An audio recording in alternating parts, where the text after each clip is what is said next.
حضرت عمر سے مروی ہے رضی اللہ تعالیٰ عنہ. یہ پہلی روایت متفق علیہ تھی، بخاری اور مسلم دونوں میں موجود ہے. دوسری روایت صحیح مسلم کی ہے. حضرت عمر فرماتے ہیں قال قال رسول اللہ صلی اللہ علیہ وسلم ان اللہ یرفع بہذا الکتاب اقواما ویضع بہ آخرین. اللہ اب اس کتاب کے ذریعے قوموں کو اٹھائے گا اور اسی کو ترک کرنے کے باعث رسوا کر دے گا. یہ ہے اب ابد الآباد تک کے لیے، خاص طور پر مسلمانوں کے لیے اللہ تعالیٰ کا یہ قانون. اس کتاب کو لے کر اٹھیں گے سربلند ہوں گے، اس کتاب کو پیٹھ دکھائیں گے ذلیل کر دیے جائیں گے. یہ گویا کہ امت مسلمہ کی قسمت جو ہے وہ تلے گی اس کتاب کی میزان میں. اسی میں طے ہوگا کہ ان کے لیے عروج ہو یا زوال ہو.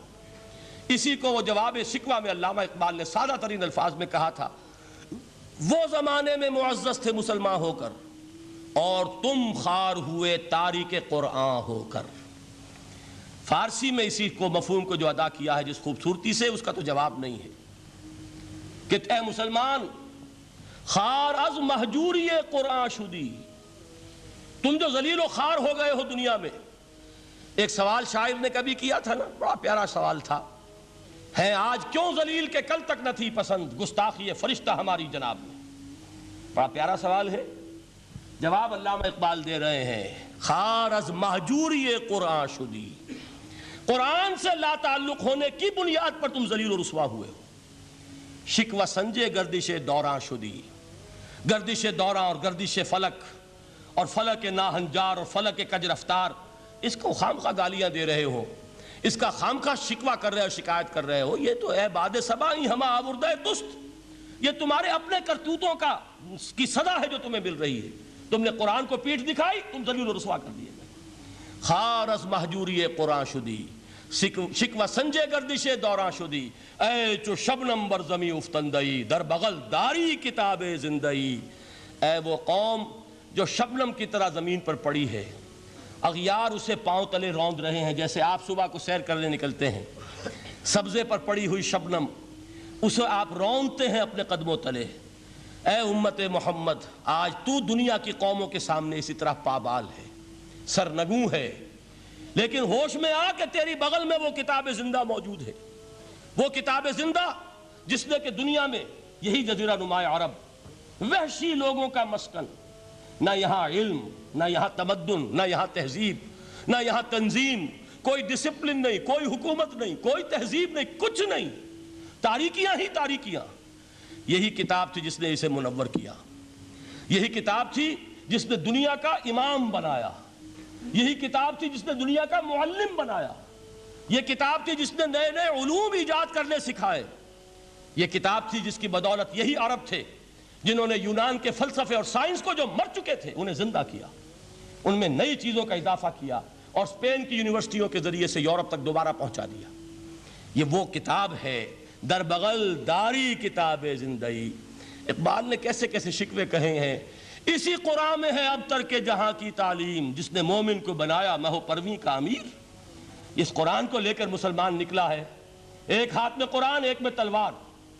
برا نہ مانیے، قرآن تلوار کا نام بھی آپ اپولوجیٹک انداز میں نہ لیا کریں. انقلاب کی تکمیل تلوار سے ہوتی ہے، انقلاب کی تمہید کسی کتاب سے ہوتی ہے.